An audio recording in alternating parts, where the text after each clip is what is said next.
Jai Shriman Narayan. Jai Shriman Narayan. Jai Shriman Narayan.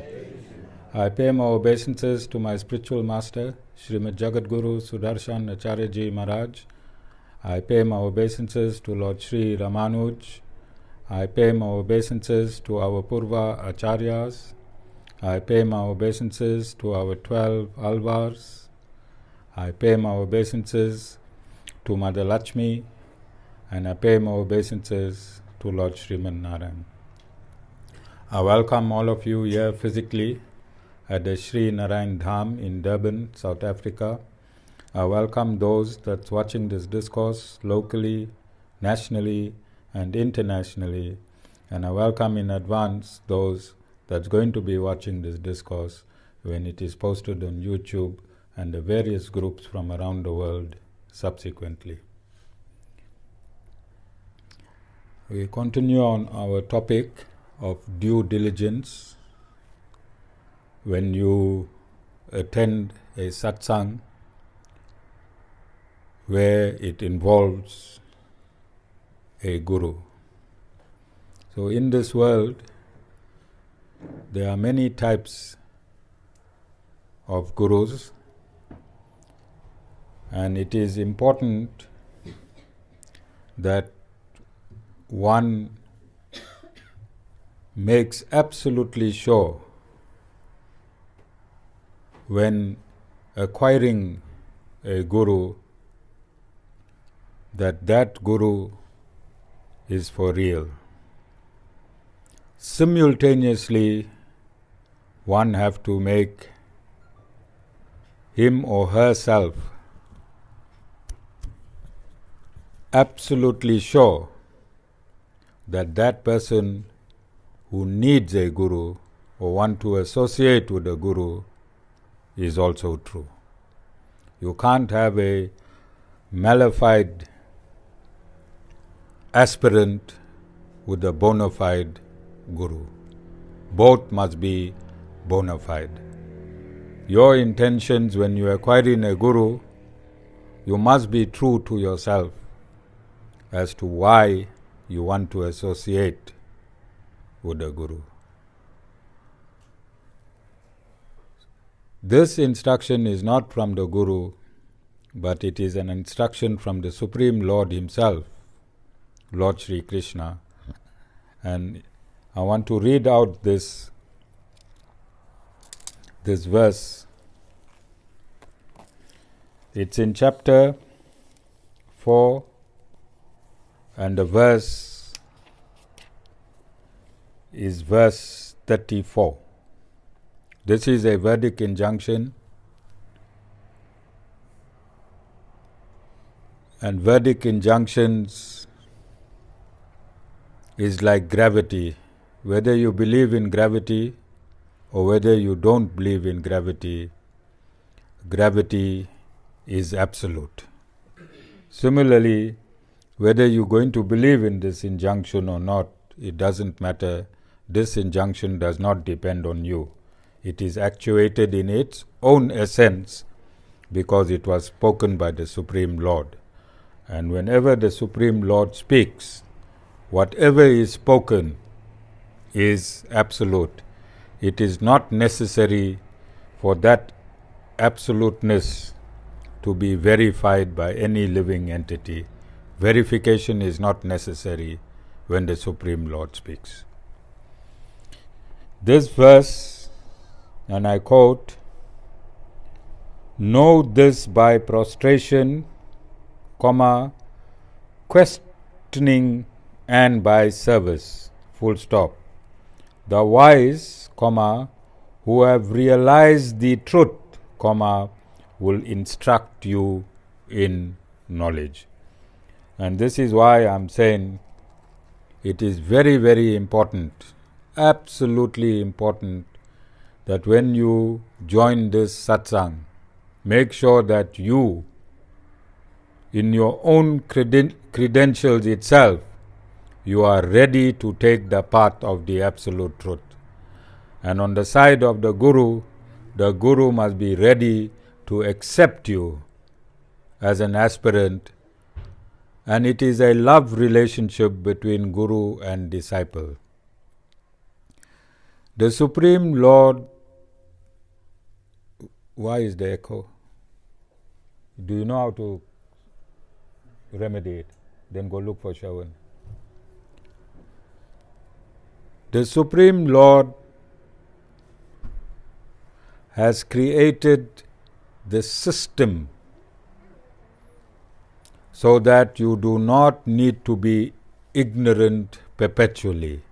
So the Supreme Lord has created a system where you can be extricated from your ignorance. And I just want to explain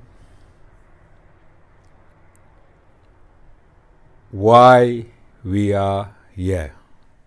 Last week was the question, who am I? And to understand who am I comprehensively, we need to know why am I here. Tiveshni, not why you here at the satsang today, why you are on this planet Earth and why you are in this universe. Why are we in this universe? Today, what's the date today? 11th of June 2023. We are asking this question, why am I in this universe? Why am I on this planet Earth? And how did I land here?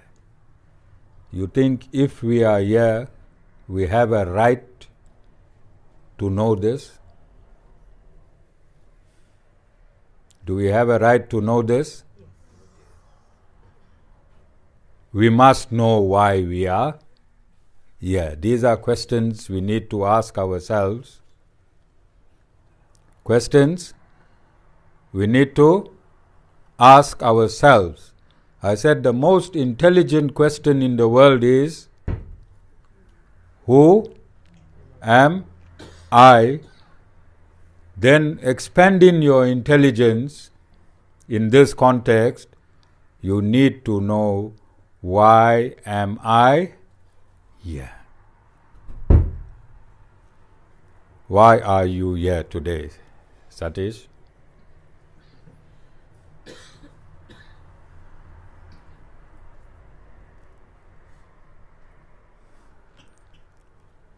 Trick question. Jessica, explain to Satish why he is here and then why you are here.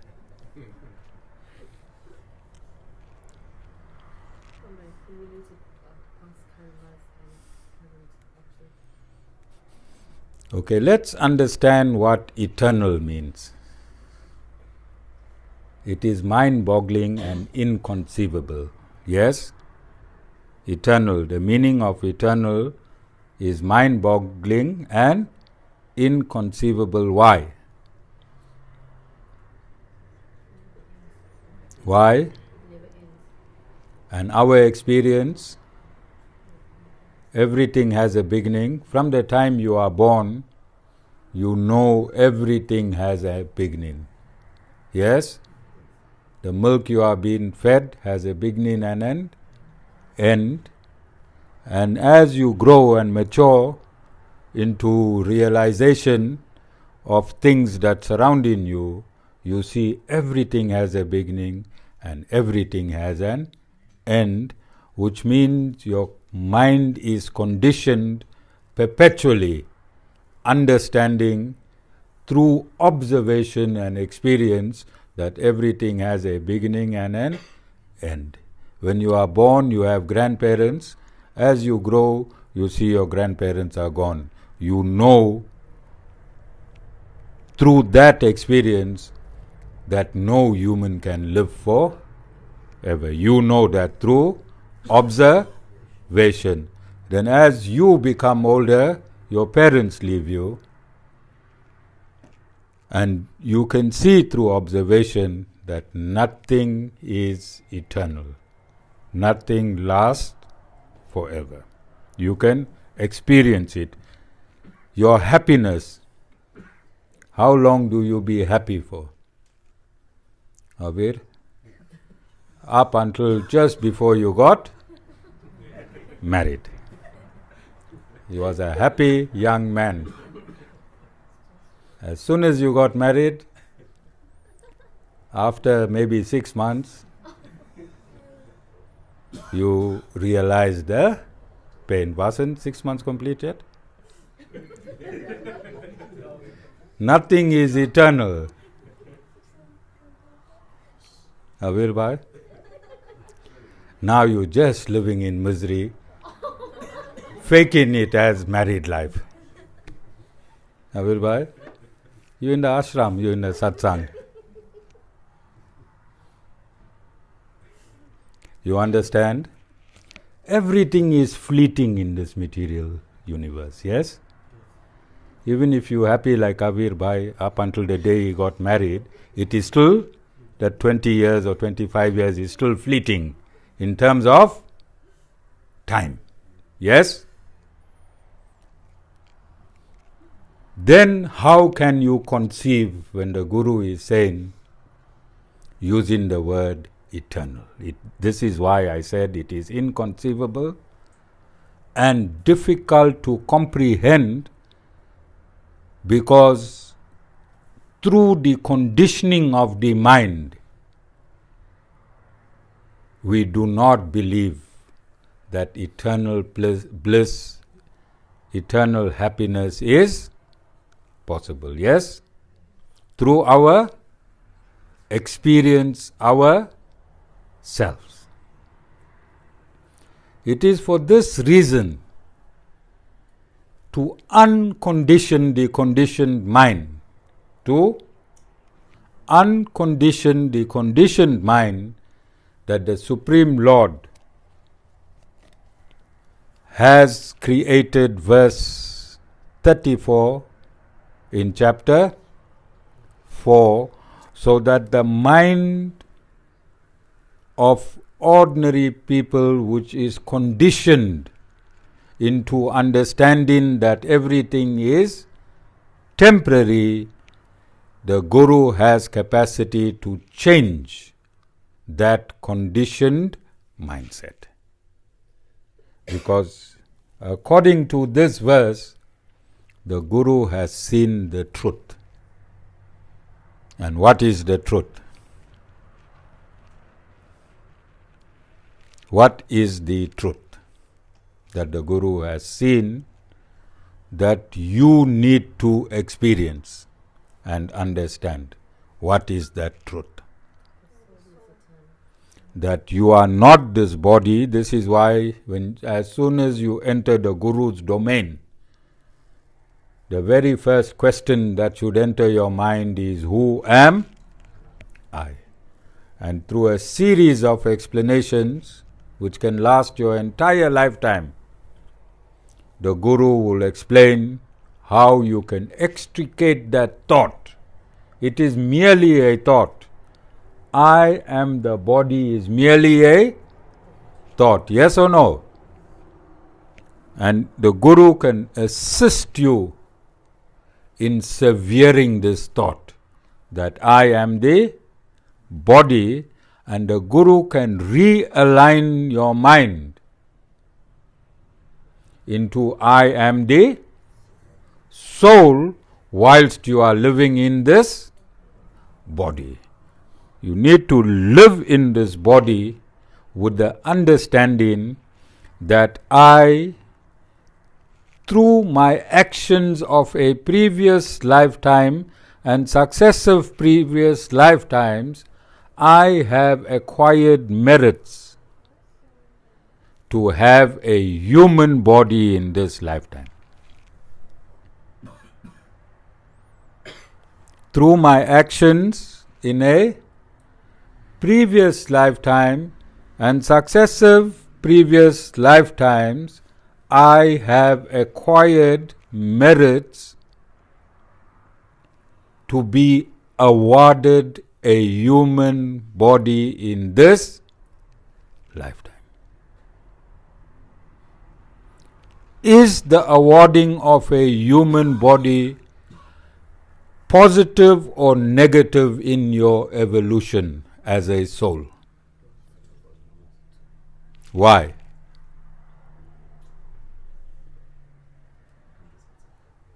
Why is the human body a vehicle that the soul is using for its evolution positive? Because this vehicle or technology is the greatest technology created by the Supreme Lord. The human body is the greatest and most convenient technology that the Supreme Lord has created for you to use as a vehicle in your evolution as a soul. This body only this body can catapult you into the lap of the Supreme Lord. Only this body can catapult you into the lap of the Supreme Lord. Only this body can take spiritual initiation. Only this body can take spiritual initiation, and spiritual initiation is the beginning of your journey in the Lord's domain. Spiritual initiation is the beginning of your journey in the Lord's domain.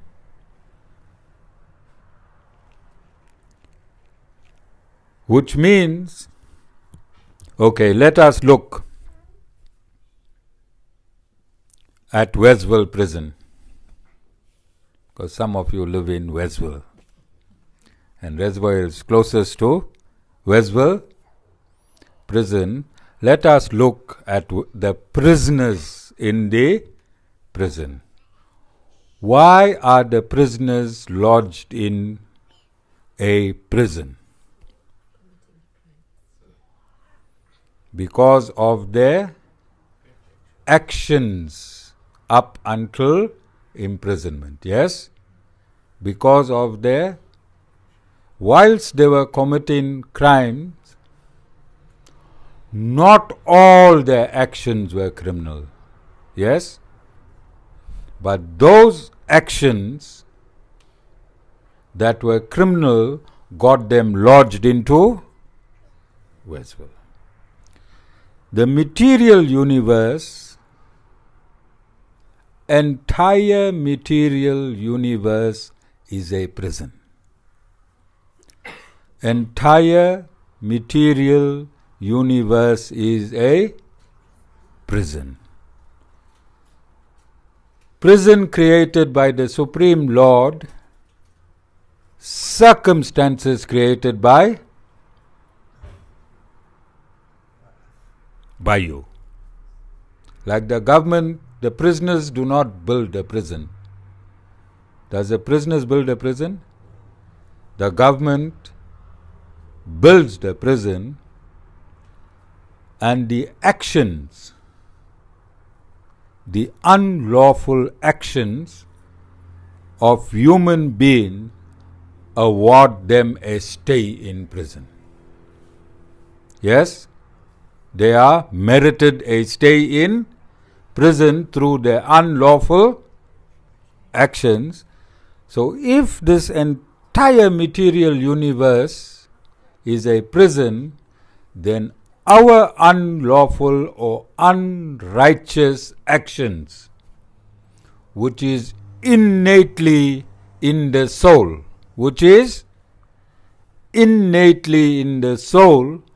awarded us a stay in these material universes. Awarded us a an entry into this material universe. So say if you go to prison for 5 years, and in prison you commit another crime, what will happen to your stay? And as you continue committing crimes whilst you are in prison, what happens? You are perpetually in prison. These unrighteous actions,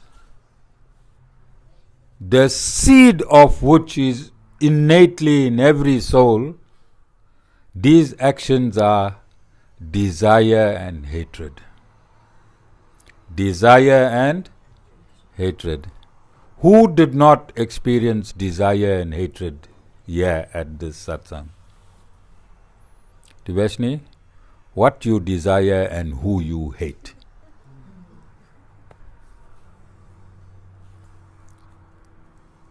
Devashni, what you desire and who you hate?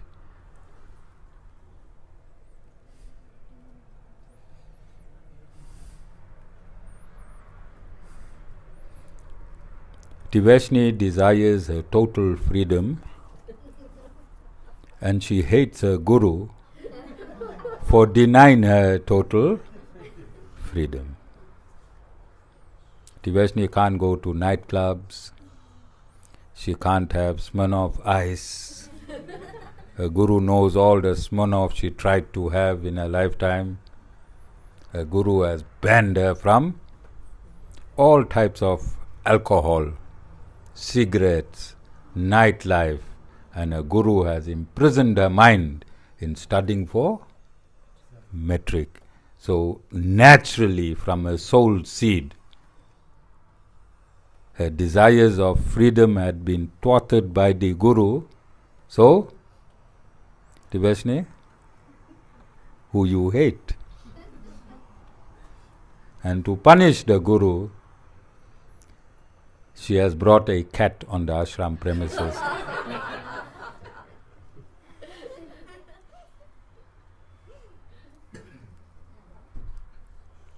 Just now you'll see that cat in here. Okay? So, the innate nature of the soul, what does innate mean? Inherent qualities. Although the soul is supposed to be absolutely pure, it has characteristics of seedlings where it is its innate nature to desire. Who is here today without any desire? You understand? And when your desire is not fulfilled, and if somebody stands in front of the pursuit of your desire, then you naturally hate that person. Yes? So these two qualities has impelled the Supreme Lord to create material universes. The Guru, and I want to go back to Westville prison. Although the prison has been an advent of the government controlled under the Ministry of Correctional Services, both the Minister of Correctional Services and the State President has no legal mandate to walk into a prison and remove any prisoner. Minister of Correctional Services, State President cannot willy-nilly go into any prison and say, right, remove this prisoner, remove this prisoner, remove that prisoner. Yes or no? But the state has created a system called the parole board. Have you all heard of the parole board? In that parole board system, there are dedicated parole officers who can enter the prison, do due diligence on prisoners that have been sentenced to a particular term of imprisonment, and at the behest of the parole officer, a prisoner may be released. Yes or no? Yes?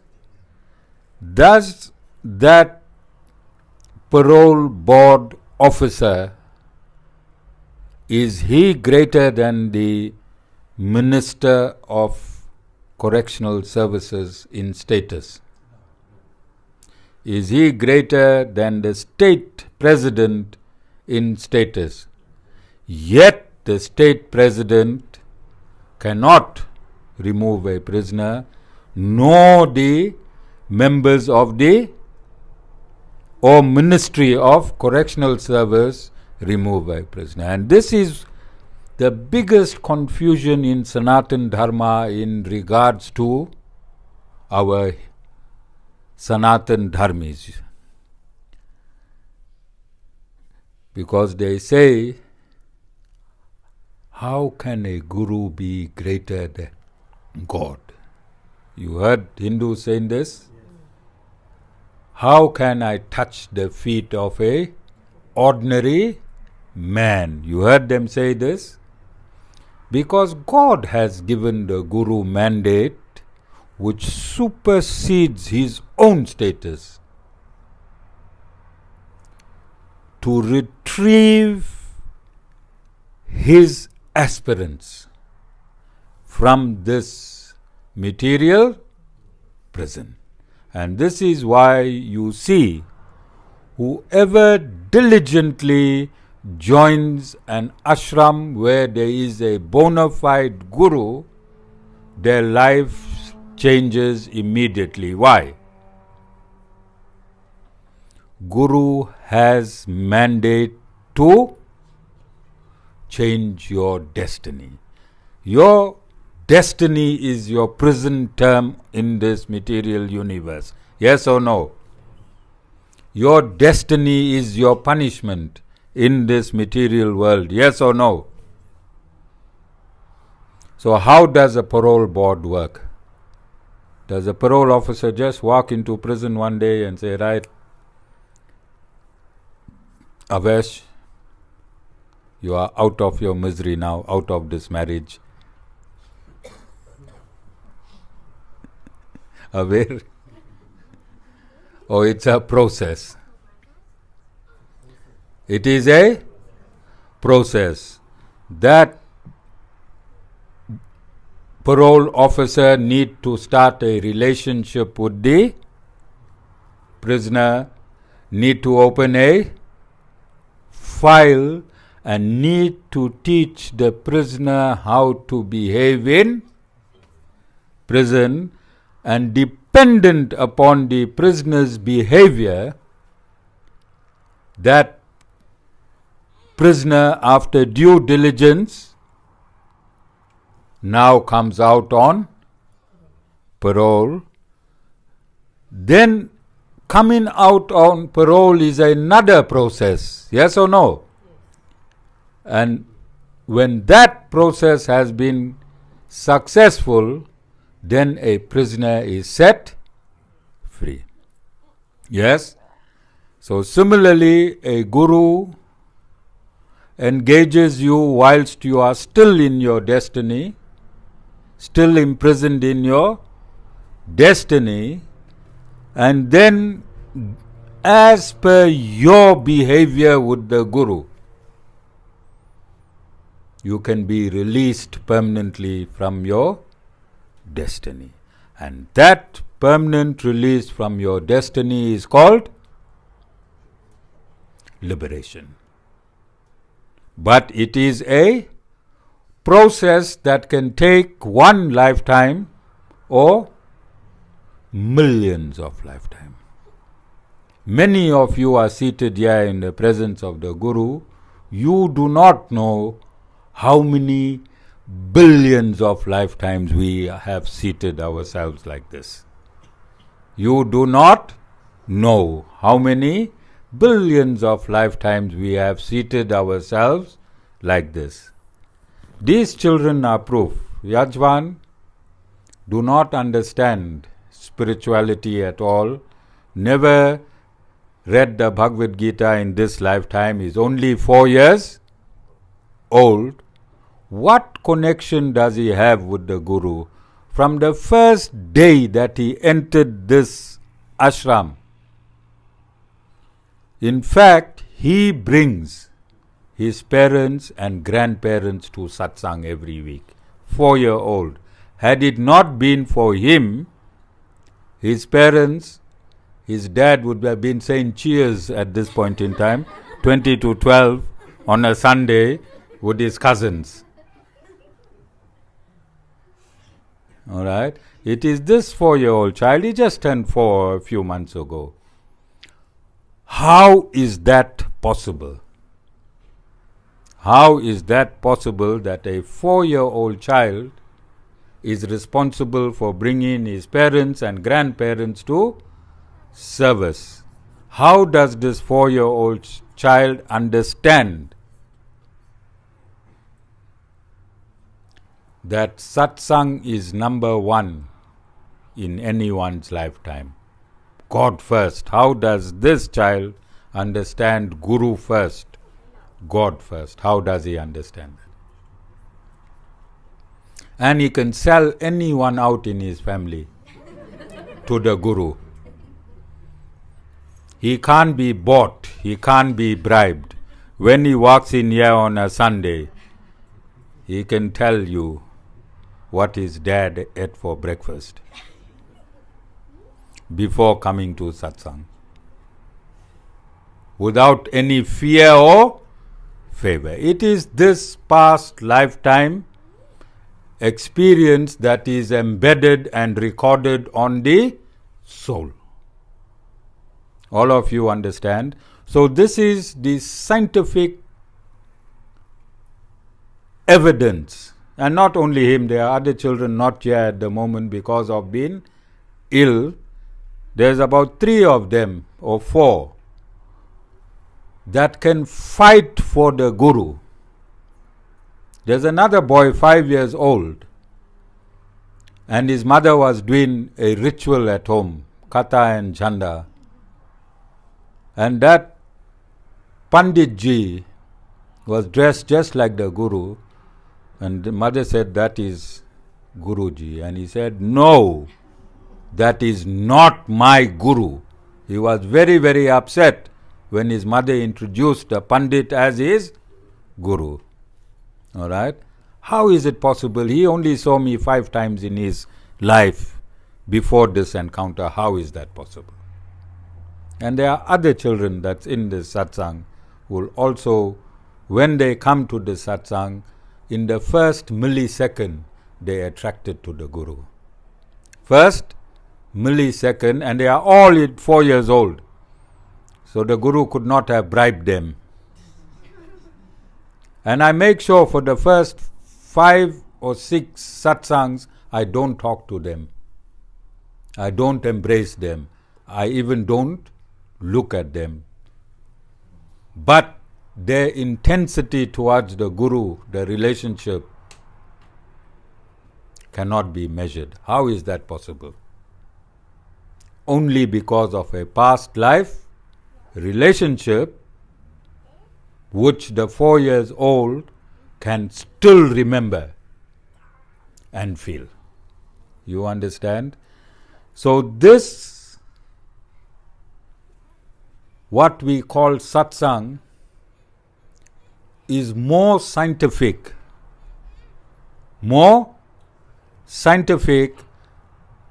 than taking all the scientific universities together with NASA and combining it. This science is more absolute. because there they are still learning. Here we are not learning. We know and we are experiencing. We know and we are experiencing. And I've stated, God is not some emotional entity out there. God is the supreme scientist. God is the supreme scientist. And His science in these 700 verses cannot be refuted by any scientific institution. In fact, all the greatest scientists that made discoveries, they have stated that they bathed their mind with the Bhagavad Gita whilst they were making their scientific discoveries. They bathed their mind with the Bhagavad Gita. Every scientist that discovered, from Isaac Newton to every other scientist, they all have made declarations that they bathed their mind with the Bhagavad Gita in order to make their scientific discoveries and observations. So I am stating that when you have a bona fide guru, and you must also be bona fide, then that experience supersedes all other scientific experiences in this universe. Should it be like that? If God is the greatest and absolute scientist, and if the Guru represents Him, then shouldn't that representation and associations also be on the absolute level? All of you understand? So this is Sanatana Dharma. This is Sanatana Dharma in its essence that I am teaching you. And I'm expressing myself in this way so that we do not land up in legal battles. Don't come here for something else.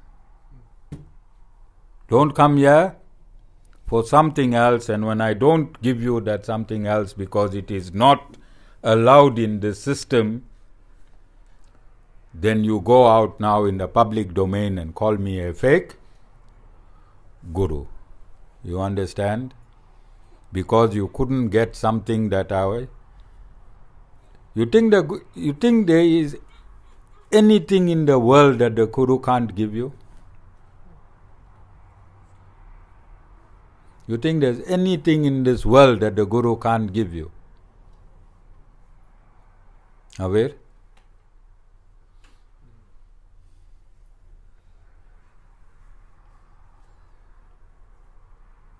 Vasan? You think the word impossible exists in the Guru's vocabulary? Why? You think the word impossible does not exist in Westville prison relative to a parole officer?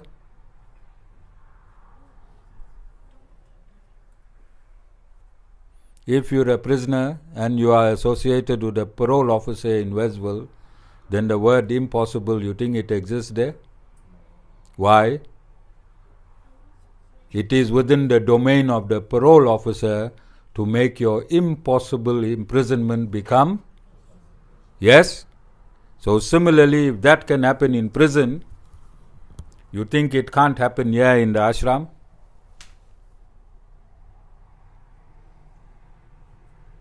Westville is a microcosm of the universe. You think if it can happen there, it can't happen here?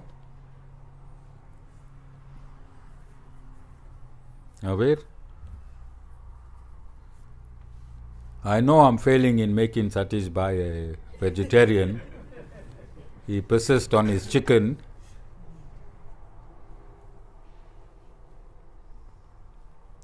But you think eventually he'll be a fully fledged vegetarian? Yes. The only reason Satish Bhai is having it difficult to stop his meat, together with Avir, is because we come from 3 animal species before we become humans. And that essence of the animal species that you come from, you act out when you're a human being. So, let's look at Vasan. There's people that know him from very, very long. Tiveshni, how long you know Vasan? Then there's Nilendri, then there's Nadine. So people know Vasan over a span of 20 years. Nilendri, you know Vasan 20 years? Okay, more than that. Have you ever seen him super violent? Alright, coming from Nilendri, then that was absolute evidence. Alright? Because Vasan came from a cow. Vasan came from a cow. Yes. Now, although Nadine only knows Vasan maybe 2 years, she can be the best evidence because every morning Vasan is here while she's seated in the car, he's feeding the cows. Monday to Friday, he jumps off his car and is with his family, the cows. And cows as animals are in Satagun. Satagun means a state of absolute purity. Yes, are cows not in Sanatan Dharma hailed as the most pure animal? And Vasan's character, Vasan's very being, is it not in Satagun? Yes? So, when the Vedas state that from animal species to human life, these 3 animals, I'm going to tell you the second animal, and I'll give you examples. Living human examples. So, Satish Bhai was a lion. The next human species in Rajogun. Rajogun means passionate, full of desire. Satish Bhai was a. How long you think it will take the Guru to tame a lion to start eating vegetables?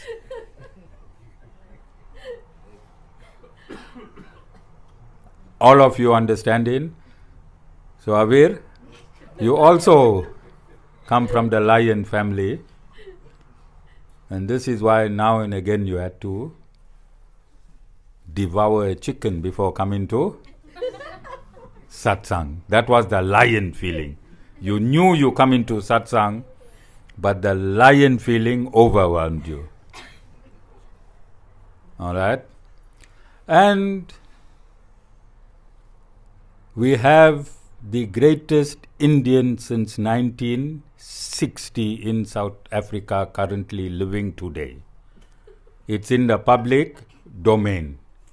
So the last animal that you come out of, if you jump in from job to job, if you jump in from magistrate to magistrate, if you jumping from lawyer to lawyer, if you jump in from friends to friends, what animal jumps?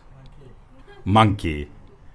So we have a self-confessed Indian in the public domain today who stated that he is the greatest Indian since 1860, and all his antics, all his monkey jumping is on a public platform. He's jumped from so many magistrates, so many lawyers, so many business partners, so many friends. He even jumped into this ashram and jumped out quickly because a monkey can't sit still in one place.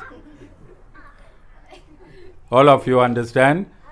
So that person personifies the Satish Bhai personifies and Vasudeva personifies. Is it absolute? What I'm saying, can you see it evidentially? Can you see it evidentially? That is why Sanatana Dharma is the absolute truth and absolute science. So all is not doom and gloom. All is not doom and gloom, like those prisoners in Westville. When they get sentenced and they enter Westville, they are in a state of depression because everything seems dark and doom and gloom. But when the parole officer enters the scene, there is a light at the end of the prison gates. Similarly, there is a light at the end of your destiny.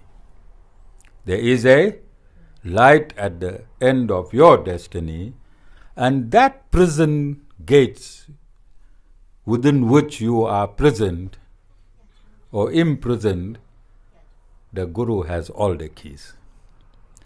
Now, because I am a Guru of the 21st century, I won't be walking with a bunch of keys. I have remotes. I have remotes. All right? It is within your domain to come and pick up the remote from me. It is within your domain to pick up that remote from the Guru and walk out of that prison called karma. Nothing is happening to you which has not been designed by you. Nothing is happening to you which has not been designed by you. And nothing need to stay in its status quo if you approach the Guru through prostration, through surrender, ask questions with love, and Guru can fix and use the remote and slide the gate silently open. And you just step out in the spiritual domain. Now let's see how scientific all of this is. So during bhajans, I saw all of you in a heightened state. Were you in a heightened state? So what is the significance of the bhajans? Sanitize your mind. The bhajan sanitizes your mind. What is the purpose of the discourse?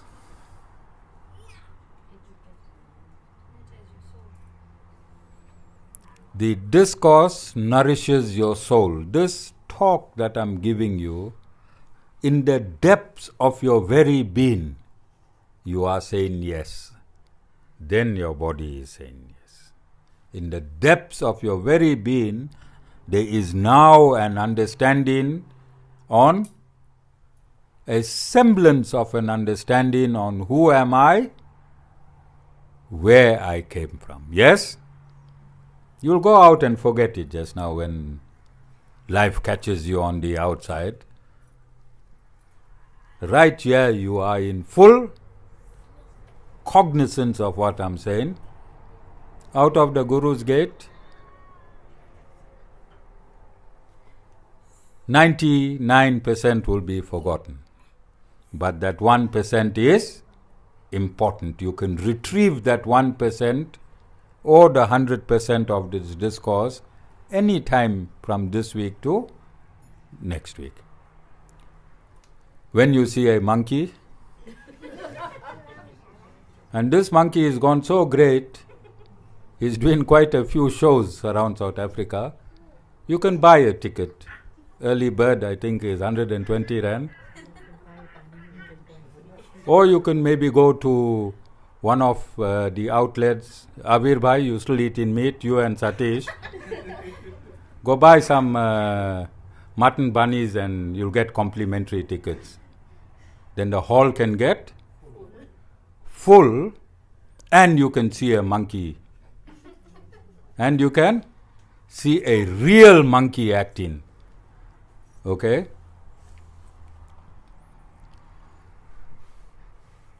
Vasan, you want to go? Normally on these monkey shows, over 50% of the tickets are complimentary. Alright, and that's how the halls are getting full. So we can also help the monkey get some audience. You want to go, Nadira? I'll show you where to buy your food. Yeah, because I cannot understand the mathematical dynamics. You know, I'm coming from the business world. Buy a bunny for 50 Rand with a Coke and get a ticket for 150 Rand, which is free. So, well, there's monkey business going on. Are there any questions?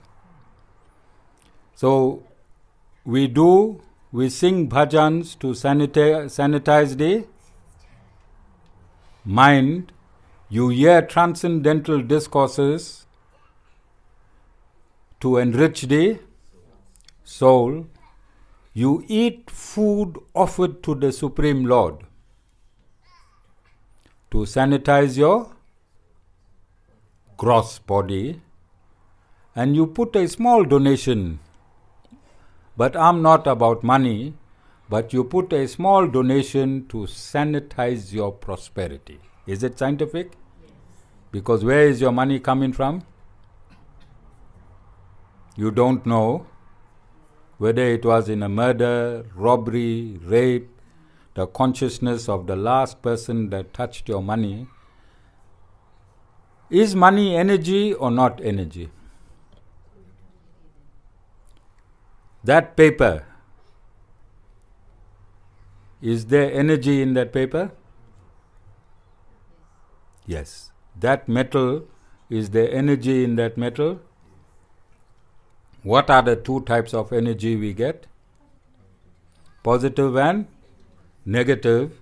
If that money was touched in murder, rape, robbery, theft, what energy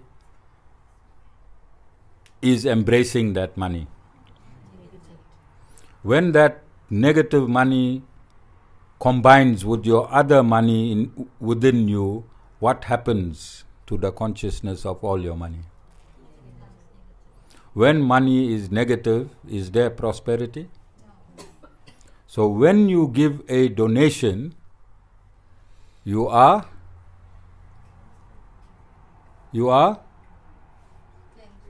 cleansing your money. It's called spiritual money laundering. Spiritual money laundering. Okay, let's see today after Aarti, how many people want to dump the murdered money robbery at the Guru's feet. Okay, so you understanding the scientific processes behind what we call satsang and why satsang is recommended in this season called Kali Yuga, and why rituals and meditation and gorgeous sacrifices are not recommended, and why only satsang is recommended, because here in your 21st century, who got time for meditation? Especially since the advent of social media, who got time for meditation? Anyone got time for meditation? So meditation is out. Who got time to go to the temple, decorate the murtis with 1,000,000 flowers, 100 incense, spend a whole day in a temple? Anyone got time? As it is, some of you are in a hurry now. When the Guru can stop talking so I can eat fast and go? You understand? All of you understand? So the quickest and fastest way to health, wealth and prosperity is through a bona fide spiritual master at a satsang. Not anyone can take this mic and sanitize your mind, feed your soul, feed your gross body with the effect other than a bona fide spiritual master. Like no one can go into Westville prison, not even the state president, and remove a prisoner. You have to have mandate. You have to have mandate. Similarly, a bona fide guru has spiritual mandate to change the dynamics of your life. So the word impossible does not exist here at this satsang, the Sri Narayan Dham, 28 Dunstaple Crescent, Reservoir Hills. You see, when a monkey is jumping too much, the monkey do not take cognizance of a whole lot of things. And this monkey came here 3 times to the satsang through his GPS, I think the first time. But the monkey does not know this address. And the monkey does not know the Guru's name. And the monkey also does not know his own address. The monkey has denied his own address, but the monkey forgot that he sent a IPO, interim protection order, through the police under this name at this address, wherein he also had to give his own address. Now this is real monkey brains. Monkey rejects his own address. He rejects the Guru's address. He came to the Guru's physical address 3 times. Now he doesn't know. And this is why we call Tamo Gun, the mode of, and monkey is proving it. Monkey is, what God said is a mode of ignorance, monkey is proving it in court papers. And not just magistrate court papers, high court papers. So the job of the Guru is to take you out of the monkey mode of ignorance, bring you to the lion mode or Satish Bhai's mode, right?